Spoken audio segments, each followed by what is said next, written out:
Okay, so we can sit quietly just for a few moments.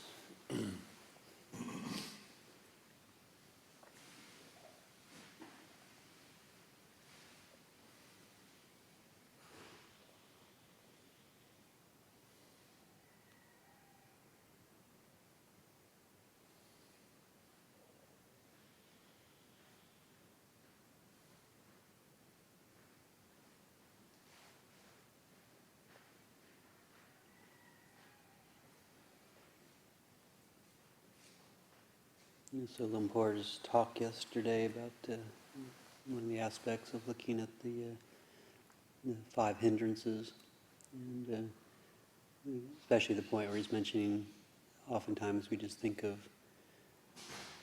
there can be a misperception that meditation is just about being peaceful, not wanting to be bothered with the hindrances. That's oftentimes why we come to meditation, is we want to be peaceful. We want to get away from difficulties.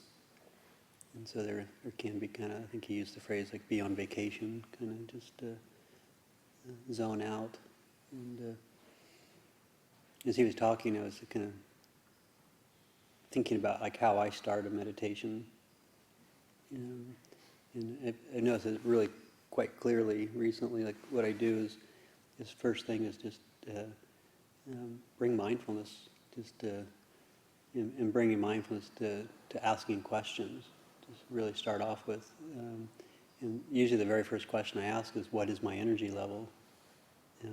If I do just sit here and just try to just be with the breath, is that going to put me to sleep? Is it going to agitate me? Is it going to be skillful? Is it going to be helpful or not? So right there you have the first three of the 7 factors of enlightenment. Being mindful, being aware of your situation, your body, your mind, how you're doing, bringing up a question, investigating, and then looking at energy. And not just looking at it, but then manipulating it, actually physically working with it. And then, if the energy is really low, then I realize, if I just start focusing on the breath, I'll probably fall asleep, and that won't be helpful. Or if I'm agitated, then you may be doing that really active investigation or using the mind. That might be even more aggravating. So I need to do something more peaceful. So then, just that initial application, if you really pay attention, that's like in the first 30 seconds of the meditation. It can, if you really then do sort of look at like, okay, the mind's really restless, I need to do something, or the mind's really tired, I need to do something, especially when it's geared towards sloth and torpor, that sort of low energy, kind of being, wanting to be on vacation kind of thought. Then just that wanting to do something about it, just that having the intention to, okay, I'm gonna counteract the inertia. That initial application of thought there actually brings energy. But then the next factor in the factors of enlightenment is like piti, joy. And so if you really pay attention, like just having that attitude of, okay, I want to look at this, I want to do something about it. If you pay attention in that particular moment there, being mindful, you actually will notice it can be a very pleasant feeling.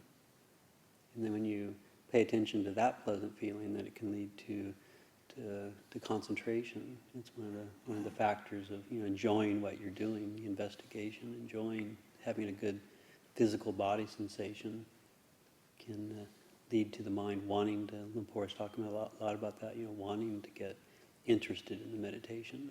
And it can happen through paying attention to the body and the mind investigating, and the body, there's a corresponding reaction to that. And we can often miss that, and then it's sort of, then the meditation may not be as skillful, or it might take us longer to get into that state, to a more peaceful state. And then the last factor is equanimity.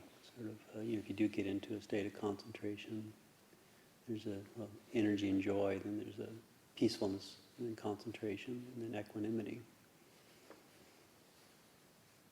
And so just, really, actually in any activity we're doing, not just sitting meditation, but like when we go off to work, really bringing mindfulness to it, paying attention to what is the attitude towards this. Is it a positive attitude, a negative attitude, neutral? And if we find that, again, we want to be on vacation, we don't want to be doing what we're been assigned to do, how can we change that? Is there some sort of just little shift we can do to take joy in what we're doing, knowing we're helping the monastery, or maybe we like the people we're working with, so it's like, focus on that, or focus on how to be helpful. And if you're already joyful about doing it, then how do you maintain that? How do you realize that, I like what I'm doing? There's situations where something might happen where, we might lose that equanimity, but how do I maintain it? How do I stay peaceful and happy throughout the work period?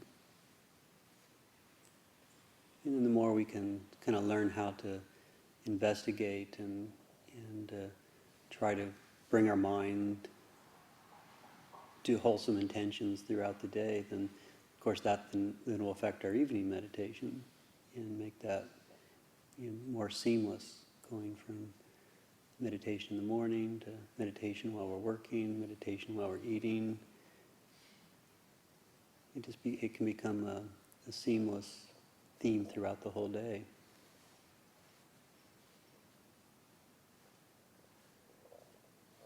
So I'll leave that for our reflection this morning.